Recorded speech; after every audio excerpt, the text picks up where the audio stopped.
Hello, I want to welcome everyone to the power of our story. We are a place of safety and connection for those who protect us. And that's past and present. We want people who are retired. You are welcome and a rich part of our conversations. And we do this through sharing stories in a healing and judgment-free zone. So today, we warmly welcome retired Major General Gregg Martin, who wrote a book called Bipolar General. The very traits that made Martin an outstanding military leader, incredibly positive attitude, tireless, and hyper-focused, went too far. Though he did not realize his penchant for intensity in thought, word, and action shifted into an abnormal range amid the chaos and fog of war, those around him did identify and witness these behaviors. There's a fine line between genius and madness, and Martin became intoxicated by war in ways he could no longer fully control. Only much later would he learn how the pressure of organizing dozens of simultaneous life or death missions each day had altered the biochemistry of his brain. And so, Major General Gregg Martin, I really want to thank you for staying in the fight, because this is something that we have talked about many, many times on our groups, is that for somebody that is so highly decorated to come forward and say, you know what, I've struggled too, and this is my story. It's such an incredible, generous gift to other people. So I just want to welcome you on. And I'm going to hand it over to hear your story, and then we're going to open it up for coffee and conversation afterward. So General Gregg Martin, welcome.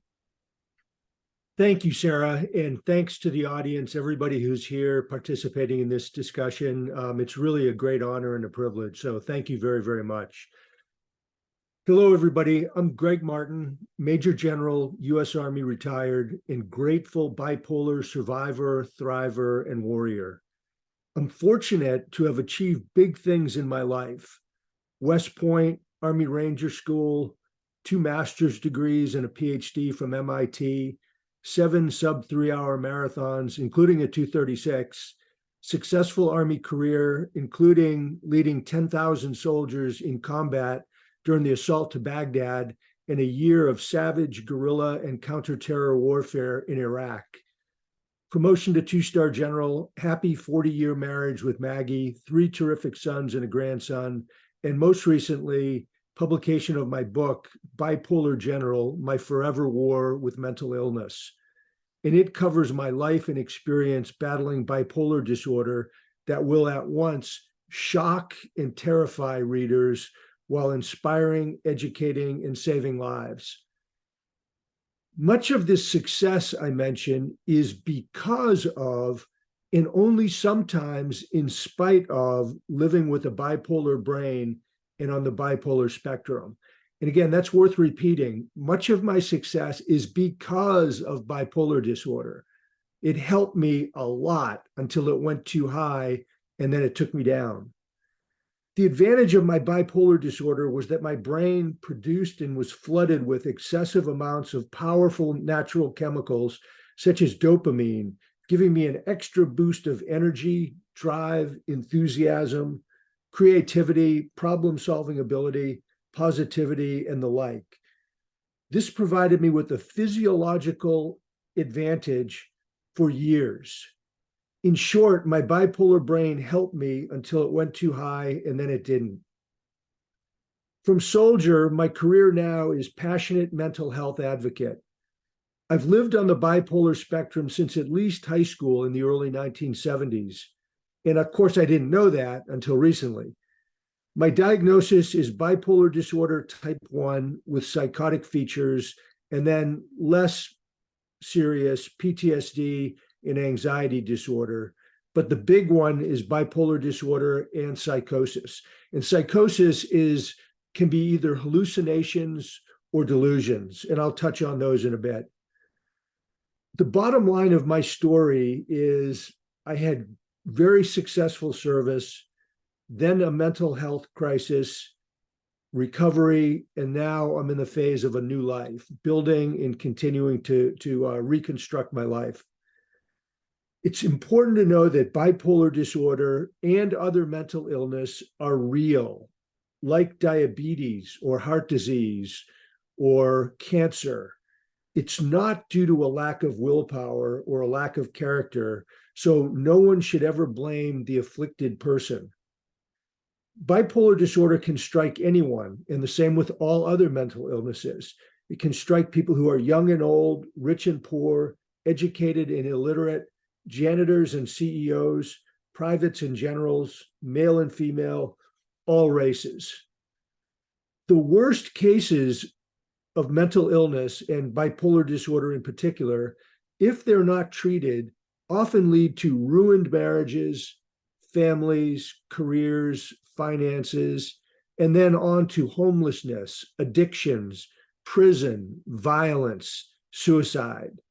This could easily have been my fate, and I envisioned and felt it coming on during my crisis.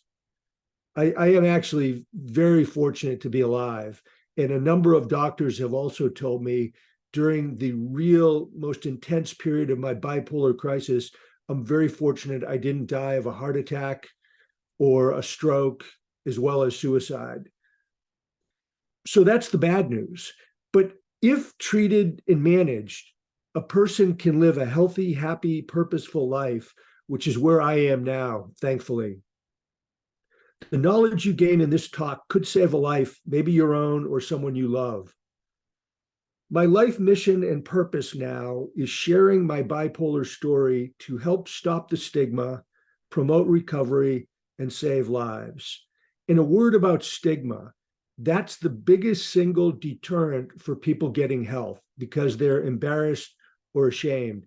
And there's no reason for stigma because it's physiologically real, these mental illnesses. So just like diabetes, there should be no stigma. While growing up, I had what psychiatrists call a hyperthymic personality from my teenage years on. This was a state of near continuous mild mania. It's what I had before bipolar disorder onset, which didn't strike until decades later. Living on the bipolar spectrum with hyperthymia helped me for years, again, with extra energy, drive, enthusiasm, and the like. It enhanced my talents, it boosted them, but I was slowly inching up the bipolar spectrum year after year towards actual bipolar disorder and my onset.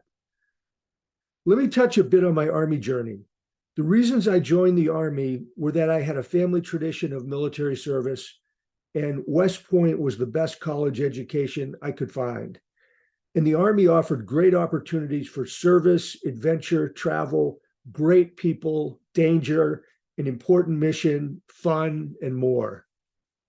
I was selected for all the key commands and military schools, and I excelled at everything. I mean, the Army was a perfect match for Greg Martin. I couldn't have chosen a better career field. But I also went to civilian grad school at MIT, where the Army gave me the mission to earn a single master's degree in engineering. And typical of somebody with a hyperthymic temperament, I came out with 2 master's degrees, a PhD, and I finished the Army Command and Staff College by correspondence, distance learning. This is clearly evidence of a bipolar brain. That kind of output is not normal. And, it felt normal at the time, but my brain was just on overdrive. And I didn't need much sleep, hyper-focused. My mind worked. It was like a laser-focused machine that could just, I absorbed vast quantities of information and could make sense of it. I enjoyed my Army career, but along the way, 2 of our healthy, high-performing sons were diagnosed with bipolar disorder before me as teenagers. And there was no connection seen with me, even as bipolar disorder upended their lives and our family. And life is still very challenging for both of them, now in their 30s. But we had no foresight that I would be next. And one of the things bipolar disorder does is it makes it very difficult for people to, achieve their educational goals, their work goals, and have strong relationships with other people. So life has been hard on these two young men. In my case, both the Veterans Administration, or VA, and the Army Medical Department determined that the onset of my bipolar disorder was in 2003 at age 47 during the Iraq War, that my genetic predisposition for bipolar disorder was triggered by the intense stress, pressure, thrill, euphoria of combat, leading thousands of soldiers in battle, along with the previous months of high stress preparation and training in Germany and in Kuwait. I was a key commander in fierce combat, rapidly creating solutions to complex, unexpected problems under fire, often making simultaneous life and death decisions. This altered the wiring and chemistry of my brain.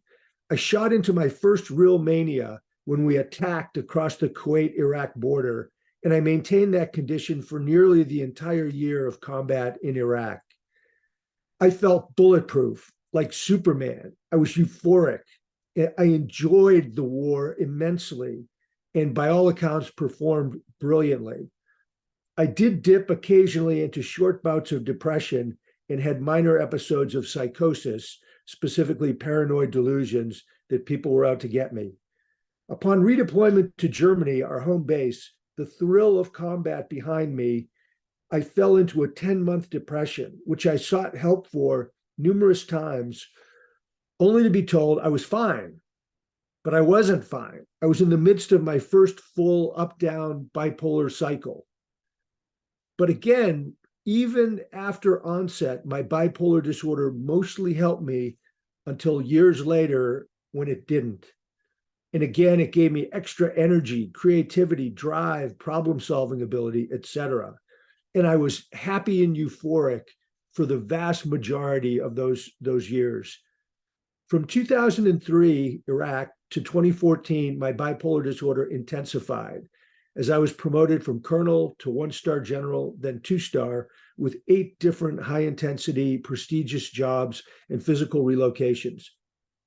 My bipolar disorder was unknown, undetected, and undiagnosed for 12 years, and I felt great most of the time. Why was my bipolar disorder unknown? First, I felt wonderfully high most of the time and was unaware of my condition. When you're manic, you feel like Superman. You don't think there's anything wrong. And if anybody tries to tell you there is, you'll just wave them away. I mean, there's nothing wrong with me. I'm the smartest person in the world.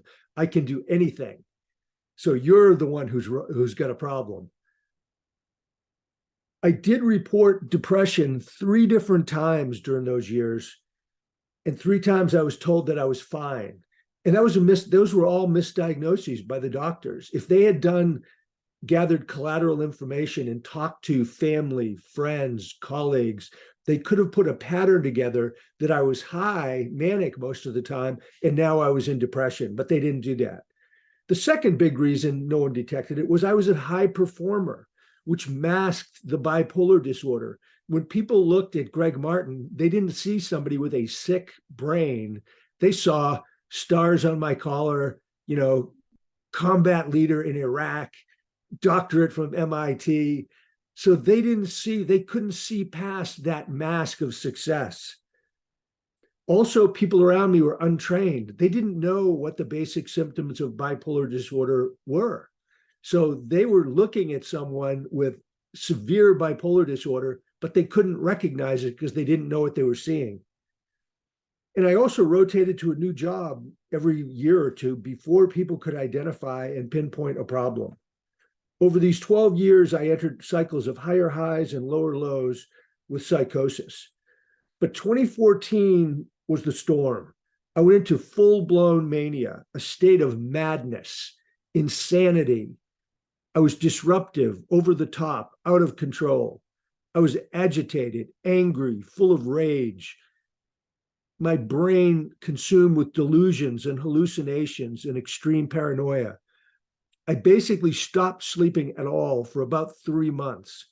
At night, when my wife was sleeping and I couldn't, I sent dozens of emails and text messages bursting with great ideas, CCing hundreds of people, many of whom had nothing to do with my command, National Defense University. I would go out on late night power walks or in Washington, D.C. I would do physical training, lift weights. I'd go on long bicycle rides around Washington, D.C., where I hallucinated that I was flying above the monuments. And remember, hallucinations, it's not like it's you imagine you're seeing something. It's real in your mind, in your brain. It is absolutely real. And the same with delusions. You believe these untrue things to be absolutely true. I had rapid force speech, new ideas constantly. I once turned a 10-minute welcome speech to our foundation board into an all-day, out-of-control adventure, roaming the NDU halls and campus, speaking ad hoc to anyone I could find, taking over lectures in classrooms, thus delaying a family trip to our son's Special Forces graduation at Fort Bragg or Fort Liberty by 9 hours. And I had no idea. I'd lost complete track of time. My grandiosity and religiosity went to extremes. I talked nearly nonstop for hours on end. I stopped doing paperwork. Meetings went on for hours. I interrupted constantly, was late for everything, often out of uniform. My risk-taking and lack of self-control were extreme. I was drinking about a dozen drinks per night after work and never got tipsy, never got drunk. When I was manic, I wanted to drink. And then when I drank, I got more manic. I did all of these things and more.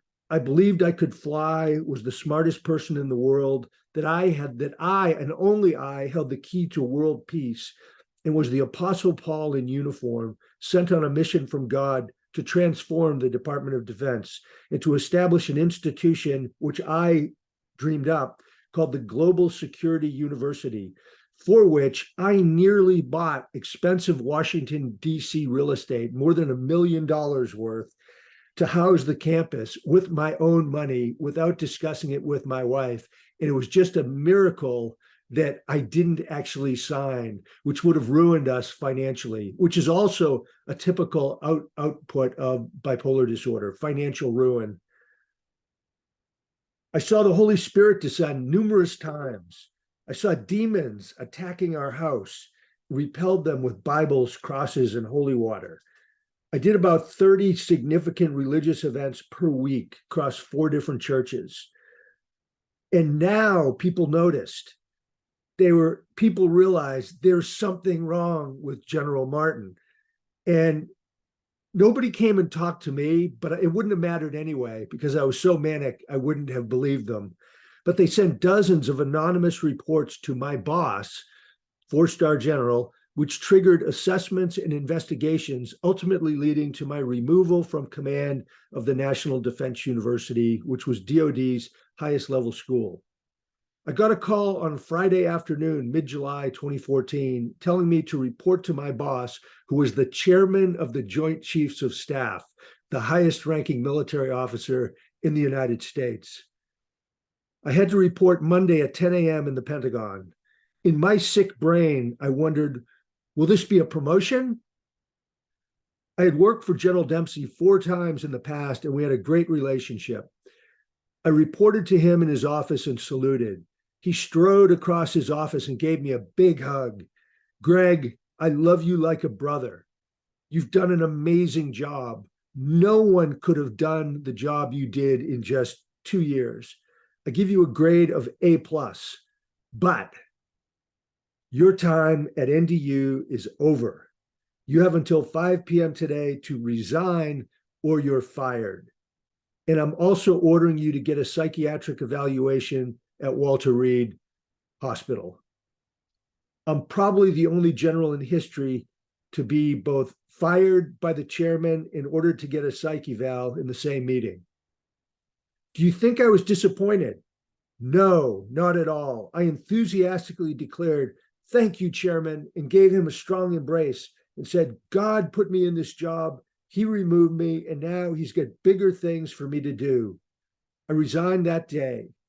Interestingly, that was about 9 years ago. And I actually, in a paradoxical way, I was right.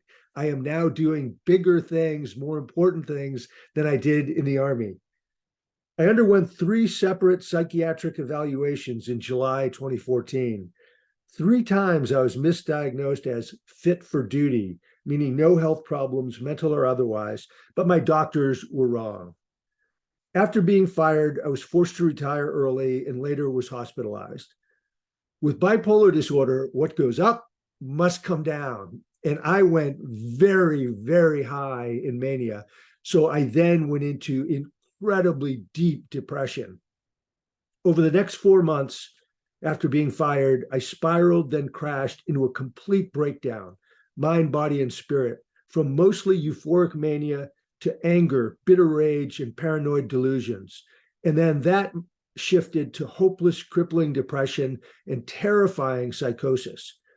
In November 2014, I knew there was something drastically wrong with me. I knew my brain was sick because the depression was so deep. And remember, normally I had all that energy and that sort of thing.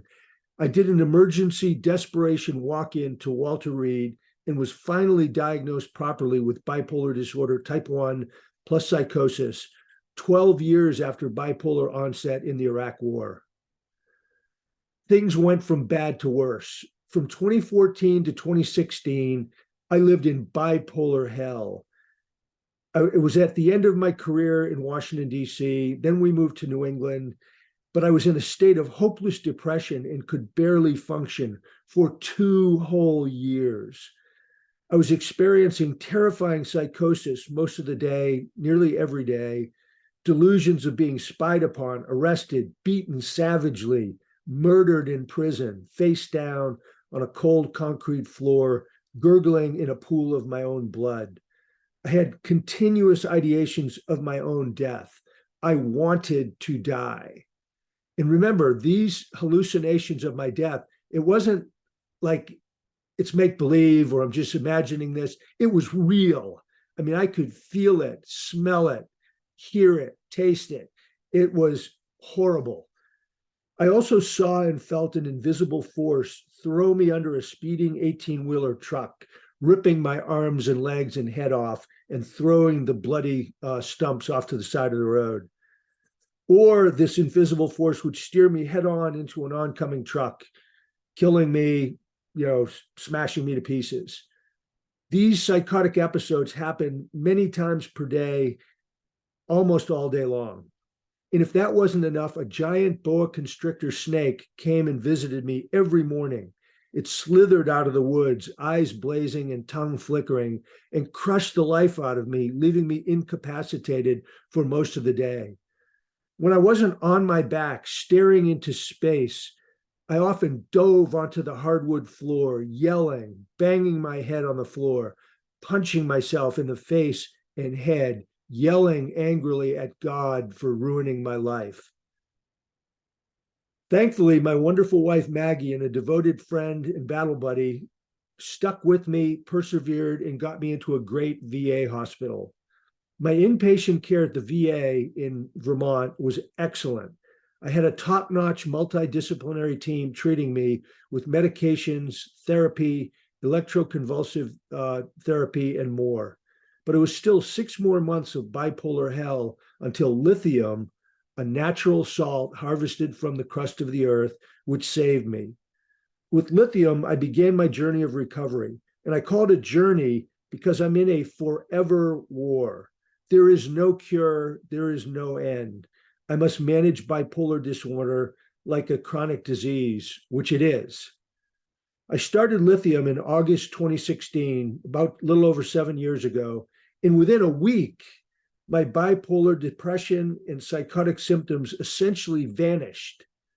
Lithium constructed a ceiling against my mania, so when my brain would decide, I want to go into mania, and start overproducing chemicals, and it wanted to shoot up, it would hit this ceiling and it wouldn't go any higher. That's what lithium does for me on that end. And then it would put a floor in to keep me from going into depression. So then when my brain said, I want to go to depression, it would be a floor that would keep me from going down. And there's an important point here. Someone with a bipolar brain, you don't go into mania or depression because you necessarily want to, or have you somehow control your brain and you do it. It's your sick brain with wiring and cells that are not healthy, that it decides on its own, I want to go into mania, I'm going to produce and distribute a whole bunch of extra chemicals, and off you go into mania. And then when it gets tired of mania, it says, okay, I'm going to stop producing all these chemicals and I'm going to go into depression. And that's what happens. So it's a physical thing that happens inside the wiring and the cells of the brain.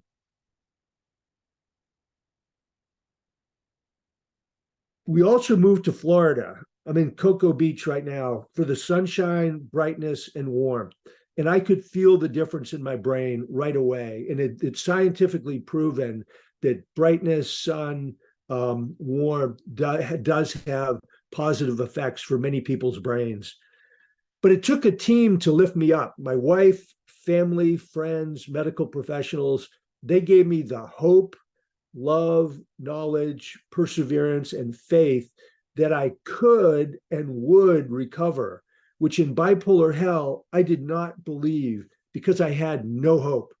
I was hopeless. My strategy for recovery is multidimensional. First are medications for balancing my brain chemistry. I will take them every day for life. These pills are my friend. I need them. I never miss a pill or a day. And that's important. Second is therapy with a trained therapist. Very important. And plus I keep my wife, Maggie, close, wired in, and engaged as my battle buddy. Third is healthful living, diet, sleep, exercise, water, low stress. And these three are necessary, but not sufficient. To have a recovery that's built to last, you have to anchor those three into what I call the 5 Ps, which are number one, purpose. You have to have a purpose for your life that drives you and motivates you and makes you feel good about yourself. You need to be around people who are happy, energetic, who make you happy. And that's so important. And my wife and I have built a network of fantastic people in Cocoa Beach. Third is place. You really need to live in a place that makes you happy, lets you do the things you want to do, and puts you with the people you want to be with. Fourth is perseverance, because recovery from mental illness or for anything is not easy. It's difficult. And you're going to have setbacks. You're going to get knocked down. You're going to fall in a ditch. And you have to have the perseverance to pull yourself up and keep going forward. And then lastly is this idea of presence, which to me, presence is being able to think about your own thinking. A fancy word for it is metacognition. And that's important because a lot of times our thinking is faulty. We have, remember, I had all that psychosis. So your brain can really lead you astray with faulty thoughts. So if you can get up out of your own head and look at things objectively and talk to people about it, and therapists are very good at helping people work through this kind of thing. So presence is the 5th P, very important. Today, I would describe my life as happy, healthy, purposeful. I'm thriving. My hyperthymic personality that I had as a teenager, it's back, but it's less intense, which is good. I don't want to be that intense again. My bottom line is there is hope. Recovery is possible. I am living proof. And it's people who spread hope. That's where it comes from. So the human connection is critical. I just want to reiterate my life mission, sharing my bipolar story to help stop the stigma, promote healing, and save lives. I write, speak, and confer on bipolar disorder and other mental health conditions, and I love it. My mission serves others, is larger than myself. It's energizing, and I'm passionate about it. Some closing points. We must elevate mental health to be equal to or more important than physical health. And when you think about it, mental health is physical health because we're talking about the health of the brain. And the brain is a physical organ inside our body. So this distinction between mental health and physical health is really a faulty one because it doesn't recognize that it's the brain. It's not just mental, it's the brain itself physically that we're talking about, keeping it healthy. We need to normalize the conversation around mental health, brain health, mental illness, and all the rest. There should be no stigma. Rather, battling mental illness should be seen as a heroic cause, like women fighting breast cancer. And if you go back 50 years, breast cancer was stigmatized. It was embarrassing. People didn't talk about it until Betty Ford, who was the first lady in the 1970s, she told the world her story. And 50 years later, we celebrate and hold up women who are fighting breast cancer as heroes. And even the NFL, National Football League, the players wear pink socks and pink shoes during Breast Cancer Awareness Month. We need to have the same attitude towards mental issues. Finally, just a word about my book. It's called Bipolar General, My Forever War with Mental Illness. It expands and captures my story in detail. It provides hope, inspiration, and practical knowledge. It can benefit those afflicted with bipolar disorder and any other mental illness or brain condition. It can also benefit their families, their friends, their colleagues, and their caregivers. I just would like to say, I've also got a website that's got a ton of information, more than 20 published articles, probably close to 100 talks, podcasts, etc. It's www.bipolargeneral.com. With that, thank you very much. I look forward to a great discussion and any questions or comments you all have. Oh my goodness, that was such a rich conversation. Let me put it to gallery here to get ready for our conversation. I just want to thank you so much for that. I personally learned so much. Just all the angles that you covered were so helpful in understanding what bipolar is, what it can look like, how does it start. And I would imagine too that what I saw in your talk was just humility, just even your humility of trusting others to help you and to move forward when you tend to, if in the mania part, if you think you're the smartest person in the room or in the world, and is that hard, or is it more in depression that you're more open to help? Can you help me understand that too? Like how that it just seemed very humble to me.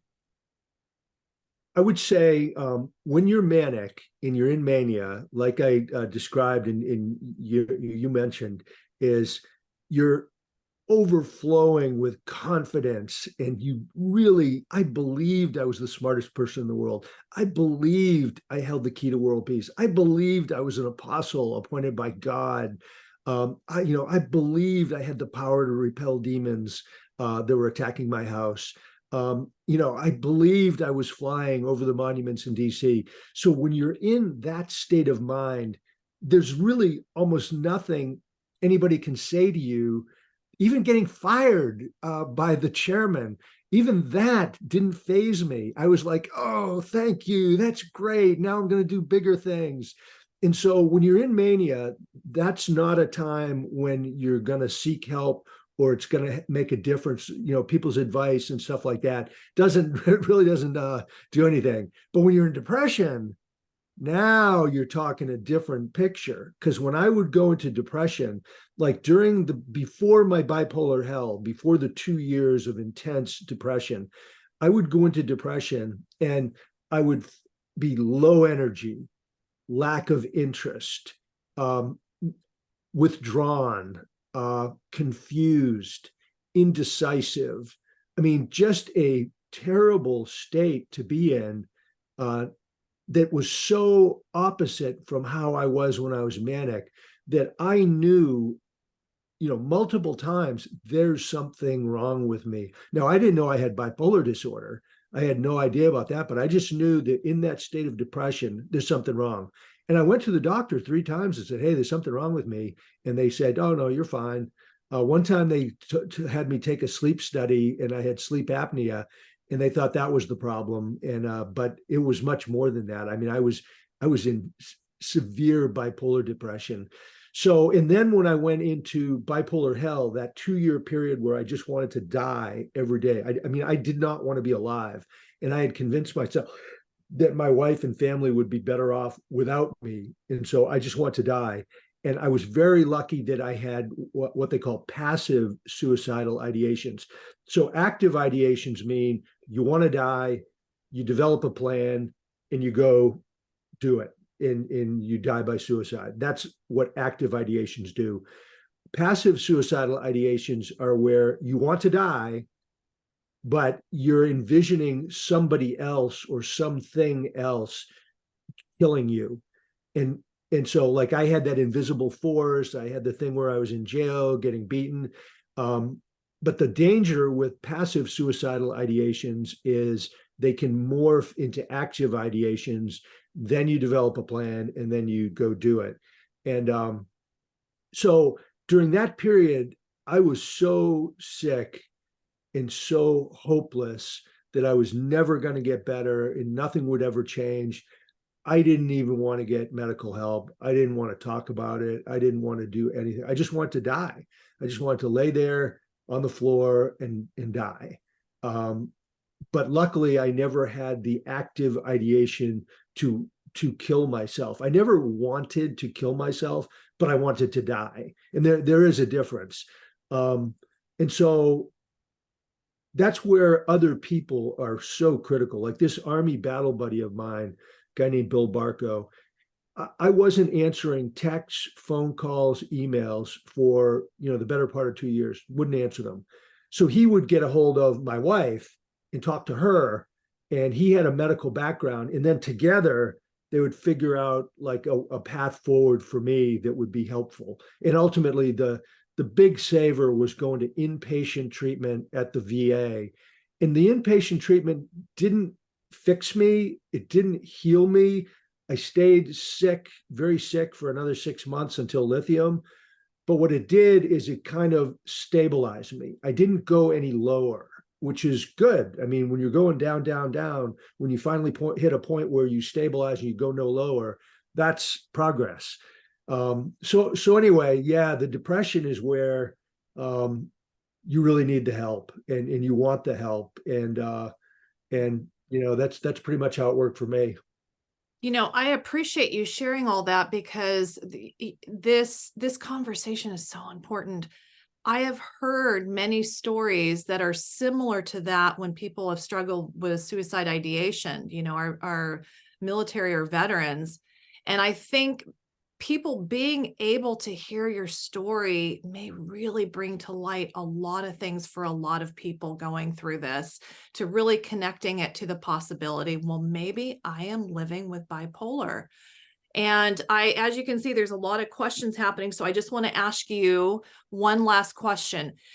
This all seems like this perfect, tricky storm, like starting with hyperthymia, because I bet a lot of us watching are like, I wish I had a little hyperthymia, I mean, just, it's amazing how much you accomplished and how much you enjoyed life. And what should even parents, what would we look for? Like, what is the balance? How do you help or support? And when do you do that? This is very tricky. It is. I would say that for parents, colleagues, friends, just really the whole society, students, military people, everything, is just figure out what are the most common mental health conditions. What are they? And clearly bipolar disorder is in there with depression and others. And then figure out what are the basic symptoms of each of these conditions. So for bipolar disorder, there's very clear symptoms for mania, very clear symptoms for depression. And if we could train and educate students, parents, military people, the people in the workplace, schools, et cetera, then people would have some awareness. So when they would be around somebody like me, they could have seen, wow, this guy's really demonstrating a lot of the symptoms of mania in bipolar disorder. And then that recognition could have been the start of some kind of dialogue with, medical professionals or therapists or what have you. So I think that's the big thing. And then you have to learn how to have the difficult conversation. There's ways to tell people, and there's ways to have this conversation that will be effective, and then there's other ways that will be ineffective and repel them. I think that's important. I think it's important that you learn how to. Most people don't realize they have a mental health condition. Unless it's depression, probably, and so the friend or the family member or the colleague sort of has to persuade them to go get help by explaining things and persuading and saying, hey, I'll go with you to the doctor. I'll bring your spouse with me too, and we can have a good discussion so they don't feel threatened and afraid. And not everybody will take you up on that, but I think it's a pretty good technique. Now, specifically hyperthymia, the problem with here's the deal with hyperthymia. If you have it, you're really blessed because you're high on this natural chemical that lifts everything up, and so you perform better. And so but the problem is if you have hyperthymia, there's a reasonable chance, I think it's about 50%, that it will evolve and develop into bipolar disorder. So, but not everybody. And the thing that's funny about so a lot of people with hyperthymia never have bipolar disorder, but about half do. The other thing is that you're born with the bipolar gene, which the science has not yet figured out how to identify it. They're working on it, but they haven't yet identified it. And you could live you could have the bipolar gene and live your whole life and never have an onset of bipolar disorder. Because remember, it takes the triggering event or events that brings it alive. Like for me, it was, according to the VA and the Army, it was that intense combat experience, which ironically, I loved. It was phenomenal. It was the biggest high I ever had. It was, I would do it again. But the problem with hyperthymia is you wouldn't want to punish or sort of medicalize a young person who is an overachiever, tons of energy, tons of motivation and drive, lots of creativity, big problem solver. Many are extroverted. They love being around people. They're happy, with other people. They're oftentimes the life of the party. And so you don't want to single that, because those are good things, but it's worth keeping an eye on through an informed perspective on how it could lead to hyperthymia or to bipolar disorder. And it's probably worth having a conversation and building in some awareness and some forward thinking, because again, about half of those with hyperthymia probably will develop bipolar disorder. That's a very, very helpful answer. I appreciate that. Just getting those tips of what to watch for. So I really heard just get educated, and also learn how to have a helpful, supportive conversation and getting this going. So thank you so much. Really appreciate this very, very much. Mandy, what would you like to ask? I first of all, General, I have to commend you. Thank you. I've been board certified psychiatric nurse for I don't want to say how long, but a very, very long time. And I have had the opportunity, unfortunately, or the blessing to have worked inpatient with many, many, many, many actively manic patients. Just yesterday, I teach psychiatric nursing students as well. And I'm always on the lookout for my veterans. I say, if you come across a veteran, please let me know, because I want to make sure that they are, they know the right resources. I have so many things I could talk to you about. When I linked in with you, I was so happy that you accepted me. And but there's just a few comments I want to make. First of all, I think maybe the delay in your diagnosis was because you were constantly like you had said, constantly in that active mode. So you never had, your body, your mind never had that time to settle, to get to a point where you had to feel it go low. So when you got out of combat, you were still very highly active with your other positions, but that military combat was gone. And that's why you, I think, went into, some psychosis and things, because you were replacing that. It's so unfortunate that you were not diagnosed sooner. I applaud you for being mindful and taking your medication, because one of the biggest problems with people spiraling back and forth is because they are compliant with their meds when they're depressed. And then when they start feeling good, they're like, oh, I'm at a plateau. I'm feeling good. I don't need my meds right now. I don't need them anymore. Or you want to feel that little hyperthymia, you call it. And so you start getting that little elevation, and it's like, oh yeah, this is great. I'm back. And you get up to a point, and then it's like, screw you. I don't need a doctor. I don't need meds. People start, they're non-med compliant. And what happens is, yes, you have the great support systems, but there are a lot of vets, a lot of people out there that don't have the opportunity or the support systems to say, let's go to the hospital. You need to.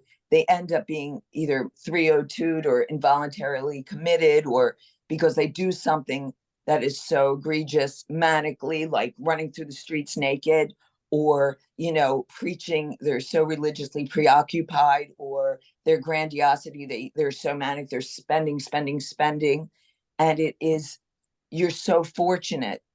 It took a long time, I'm sorry for that for it to be discovered, but you're fortunate that people now recognize it and that you want to be compliant. One of my best friends had a bipolar break the first time, probably 20 years ago. And I applaud her all the time, because you would never know that she had anything, because she's med compliant. So if my advice to everybody that knows anyone with any type of bipolar disorder, schizophrenia, especially intelligent people, because the more intelligent you are, the more, when you're feeling good and settled from the meds, I don't need them. But you're, and it does you describe passive suicidality really well. But it's just really important to encourage med compliance and lifting them. You can take too much, you can be toxic, you can have low levels that can mess with you as well. But just the encouraging the med compliance, because you could feel perfectly normal and for a while and think, I don't need these anymore. And I would love to talk to you at another time, but I don't want to waste everyone's time. But I do appreciate you. I thank you again today, being how they're celebrating Veterans Day federally. What a great time for this discussion for me. And thank you. Thank you so much.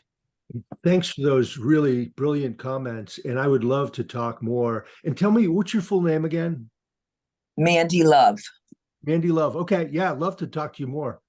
And thanks. So if I'm on LinkedIn with you, if you'd love to, if you, ever want to chat, just let me know. Okay. Thanks, Mandy. And I'm here to support you as well in staying compliant and not getting in over your head, because even I can only imagine this is not easy. And you can get to a point, because of how brilliant you are, that, it just never, it's like an alcoholic that goes to AA and is sober for 34 years. They go to AA because they need AA, and it is what is keeping them sober. So the medication is the sobriety here. So thank you.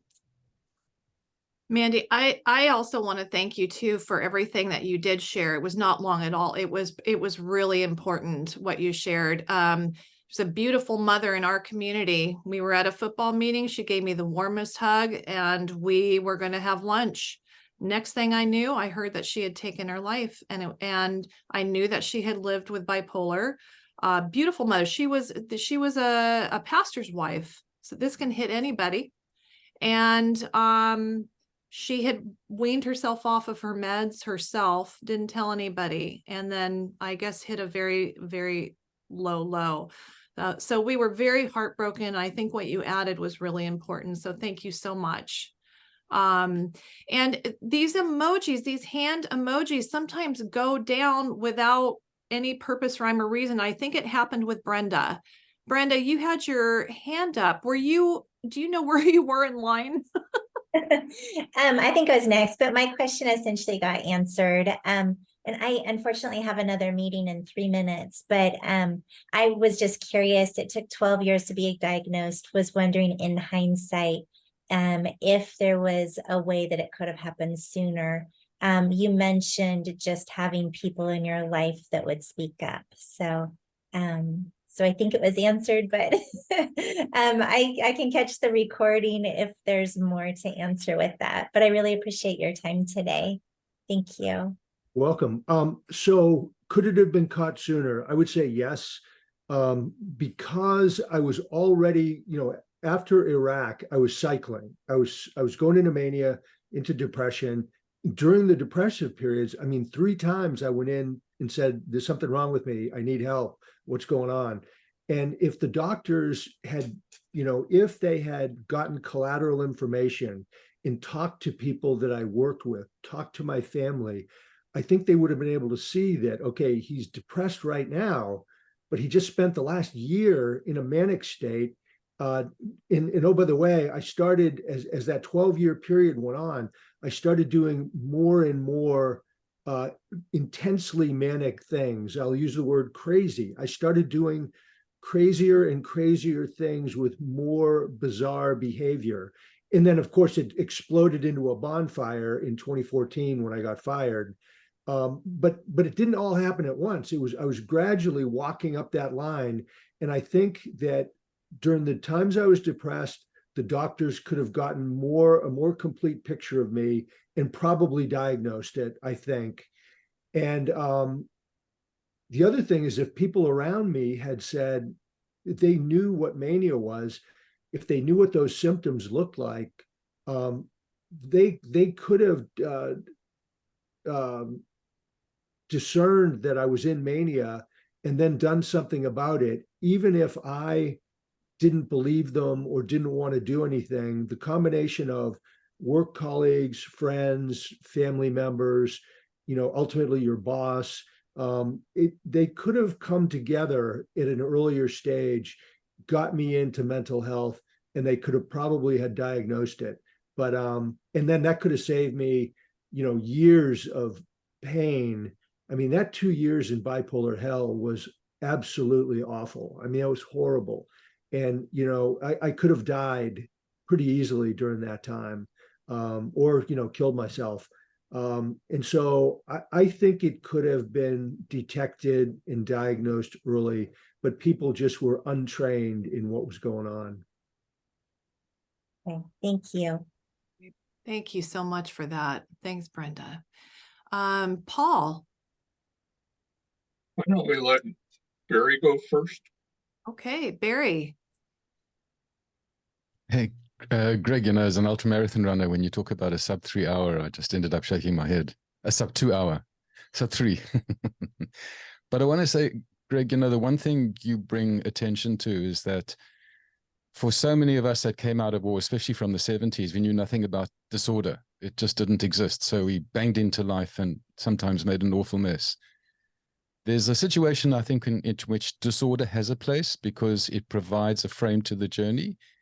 But what you've also demonstrated is that disorder can sometimes freeze people into believing that there's nowhere to move because they're disordered. I think you were given a gift. And I think that gift was given to the warrior because it enhances the capabilities and amplifies the capabilities of a warrior. So what you demonstrated at war externally was a product of that gift and your success with that. But that gift has an edge to it because its real gift is a nut and there's the kernel inside. To get to that kernel, you have to go to the darkness in the soul. You have to literally go into hell. But in hell, you are in exactly the same war. It's life and death. And I think the gift is given to people who will either not make it or draw on the attributes of the warrior and then fight and come out with the gifts. And that gift is the wisdom. What I want to ask you is, what are the gifts that you have come out with? Because it's those that walk into the darkness of the soul and come back from hell that bring the wisdom to help heal. And not so much at a diagnostic level, but at a level that resonates profoundly with people who revision where they're at and have hope for coming out wiser. And that's the post-traumatic growth. So what is it that you bring from your darkness into the light for people in terms of how they move forward and what you can offer them in that journey? Great question. I would say that some of the things that have come out of the bipolar experience, and especially the bipolar hell, are, a lot more humility. And they say if you think you're humble, you're not. But I mean, definitely, the whole thing, getting fired, retired, hospitalized. It basically brings you way, way down and made me more humble. I think it's made me more compassionate for people who have afflictions of any sort at all, physical, mental, social, relationship. I think I've got a more compassionate view and a better understanding of, the suffering that people go through. And then, an open-mindedness towards people with, real problems. And then, seeing if I can, help them out, give them a hand. And so I think those are probably two of the biggest ones. The other thing is, in the military, you're really a servant of the people and of the soldiers and that whole thing. And now that has really broadened to me, and I don't want to sound grandiose, but it's kind of broadened to like I'm a servant to the human race, because 20% of the people on the planet have some kind of mental affliction, 20%. And the other 80% are affected by virtue of being family, friend, work colleague. And so, anytime someone, I can share my story, whether it's in a talk or my book or an article or whatever, I mean, I really feel like I'm serving humanity. And that's kind of a change. I mean, I never thought about that before. I mean, it was like, serve your country, serve your soldiers, but not like, the whole human race. I've got some really cool things going on, like people in Kenya and Liberia, who are very poor countries. They want to do webinars and a series of talks and things like that with their general population, their military, their police force.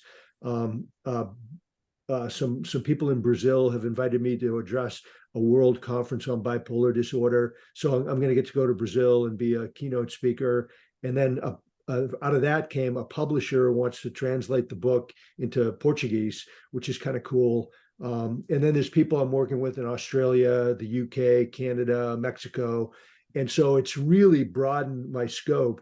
And those are kind of infused into or overlaid on top of the strengths that I already had, which were, I mean, I've always been, good with people because I'm an extrovert, team builder, work well with people, problem solver, creative solutions to problems. So all those things that I always had, hard worker, you know, a lot of energy, all those things I always had have now been really plussed up with those new attributes. Well, you know, Greg, thanks, man. You know, you were a mission at war, and now you've got a mission at the heart. And in many ways, I'm very pleased that this gift and the horror of it was given to a man like you for the wisdom that you can bring out. Thank you so much. I really appreciate that.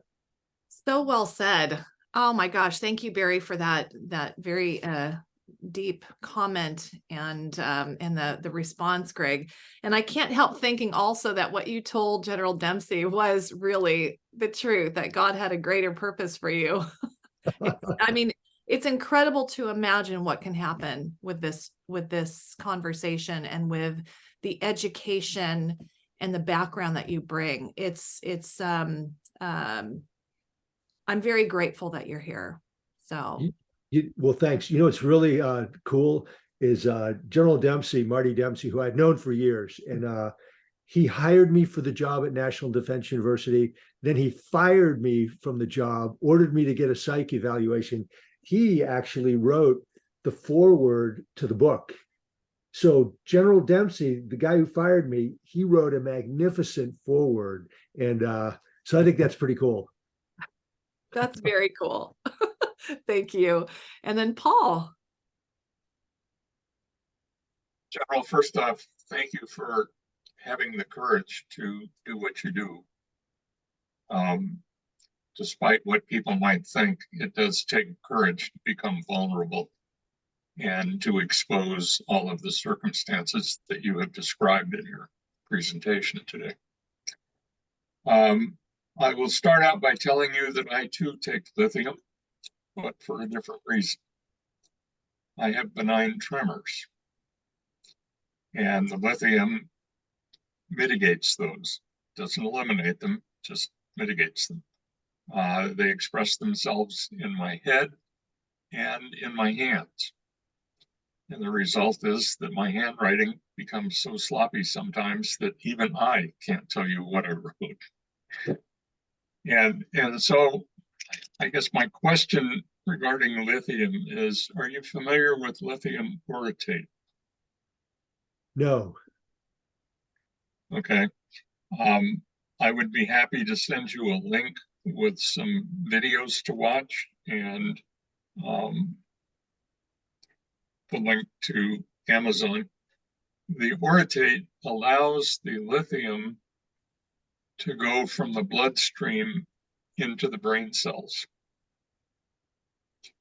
at a much better rate.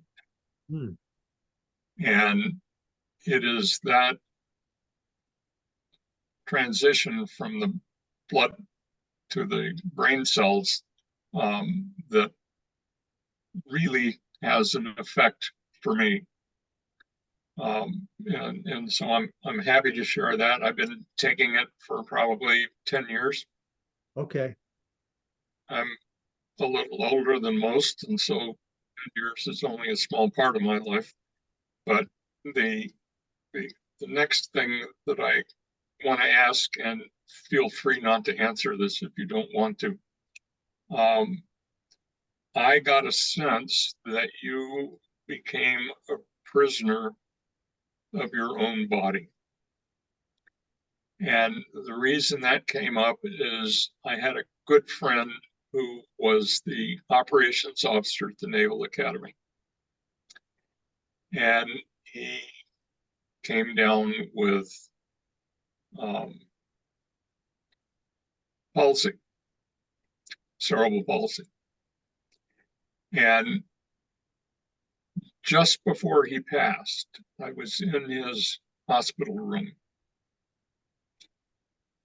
And the only thing he could do was put his fist on top of my hand and push it to acknowledge my presence and what I was saying to him. He couldn't speak, couldn't swallow. I mean, this was awful. And I realized at that moment that he truly was a prisoner of his own body. And within a few hours, he passed. I wrote his eulogy because we were such close friends for so many years. And I love the guy. I mean, it's that simple. And so I asked that question of you to try to understand whether that was a feeling that you had, or was that totally absent from your radar? Well, big thing to remember about bipolar disorder is I was fortunate that I was in mania most of the time. And in mania, I mean, I didn't think or believe for 1 second that I had any kind of problem at all. I felt like Superman. And so I didn't feel anything bad, negative at all. It was only when I dropped into significant depression and the change was just so drastic to suddenly have no energy, no interest, isolated, withdrawn, indecisive, confused. Then, yeah, I was like, what's wrong with me? What's going on with my brain? What's happening? And, you know, I went to the doctor 3 times over a period of years, and, you know, they told me everything's fine, and they were just wrong. They didn't pick up on the fact that I had bipolar. So I guess in the depressed state, everything changes. And then I had never thought of it the way you said it, a prisoner of your own body. But looking back now, I was a prisoner of my body, principally my brain. My brain was basically limiting and keeping me from thinking and acting the way I was used to acting and wanted to be. So I guess the answer is yes. Okay, well, if you would put in the chat your email address, I'm happy to send you an email with a bunch of links that you can sort through as you see fit and take a look at, because it'll tell you about this lithium orotate, and that may or may not be a solution for you. I'm not a doctor. I don't play a doctor on Zoom calls or anything else, but I just felt compelled to share that with you for whatever it's worth. Okay, thanks. You're welcome. Oh, thank you. So we have time for one more question, Mandy, and then I'd love to hear, Gregg, your closing thoughts and what you want people to remember and walk away with. So Mandy. I'm sorry, I didn't want to have to come on again, but No, I just had 2 follow-ups real quick. Paul, I think your recommendation is very kind, and but when you're on lithium, you know, it is a very tenuous medication. It's very susceptible to interactions. So not that might be good or might be bad, but I just implore the general to, if he does look into that, to certainly speak, even if it's a supplement, an herbal supplement, to definitely talk to your doctor about it. My other thing I wanted to say is the collateral stuff you were saying, if your family, if they knew that things were going on, if they knew what happened, you know, in combat, and how, you know, hypermanic and just all your presentations, they would have known that now this depression is just totally out of the blue, you know. So I'm just telling people in general that family members' collateral information is so important when, like, we are doing an intake on a patient, if there is collateral from family, because someone that comes that might be committed, you know, they're great, they're wonderful, everything is just great, they're the best, and then the family will say, yeah, they haven't slept in 5 days, it's been horrible. They'll say, oh, I'm up all night because I can get this done and that done. So you really got to, collateral information is really important.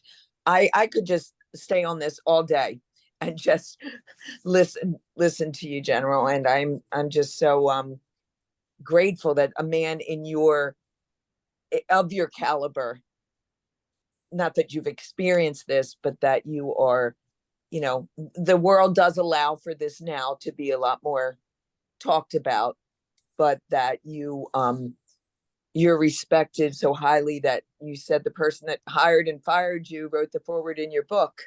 So, you know, I can't wait to read it. It's been on my book list for a while, but I'm not a big reader because I have so many other things, but I'm definitely getting this book. So I just want to tell you that. Thank you, guys.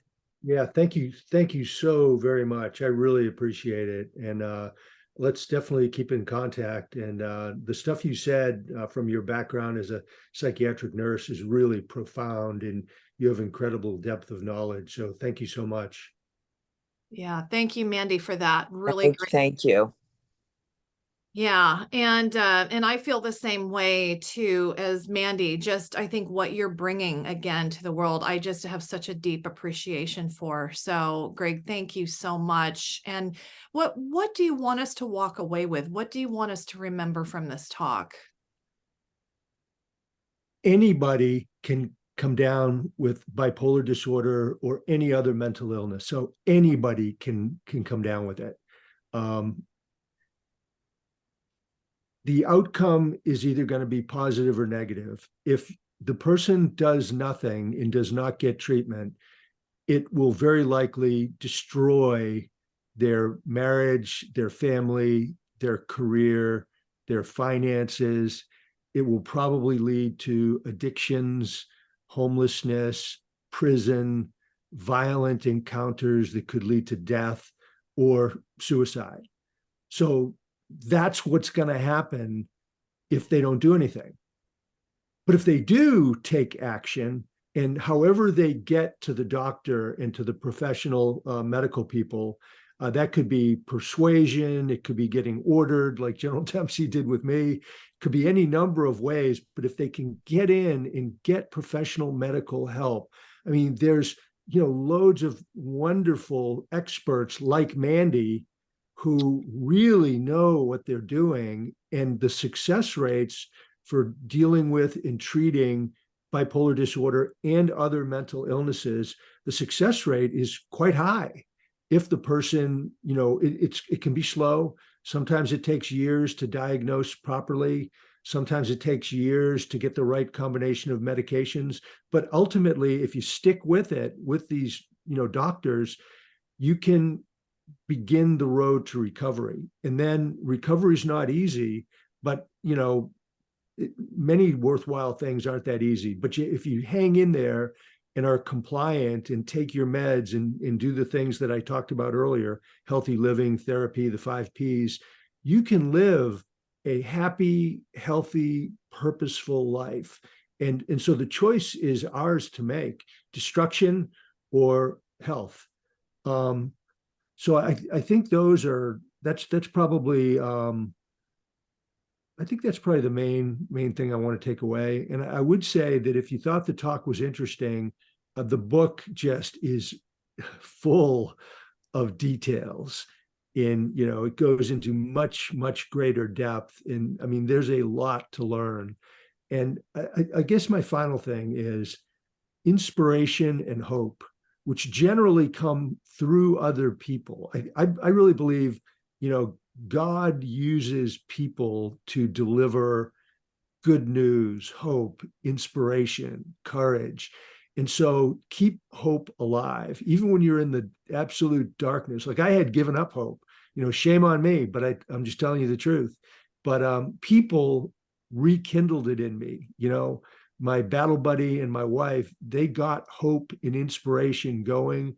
The medical professionals at White River Junction VA in Vermont, they help instill hope and inspiration.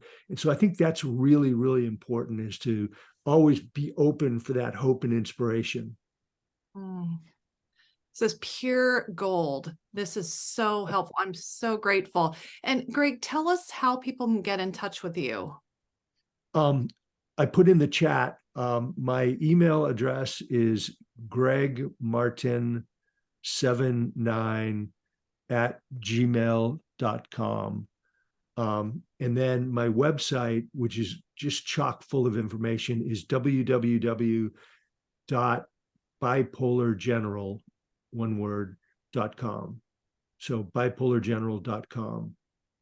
Thank you. And this will all be in the description on the YouTube channel. And, when I post it on social media. Okay. And I do have a question too. Are you going to be reading your book on Audible? There is going to be an audio book, but my publisher sold the rights to a company that's all they do is audiobooks. And they considered me to read it, and they picked another guy who is a professional reader. So I was super disappointed. I protested their decision and I lost. So they decided, for a variety of reasons, they wanted this other guy. But I told them, I said, hey, I lived it. I wrote the book. I should read the book. And but it fell on deaf ears. Okay. Yeah, that is surprising. But you know what? I am glad to hear it's going to be on Audible too. I can't wait to either read or listen to the story. So Greg, it has just been an absolute honor and a pleasure to have you share your story and deeply educate us. That's, again, what I feel like you're doing. You are equipping anybody who hears your story to serve other people, or those who need to have some insight into what is happening to them. You empower them. You give them the courage to make that step to live a new life. And I'm so grateful. Thank you all for your wonderful comments and being part of this tribe. And Greg, I definitely want to stay in touch. So Absolutely. Thank you. You are amazing, and your show is amazing. So yeah, love to keep in touch. Yes, please do. And thank you. Thank you for the kind words.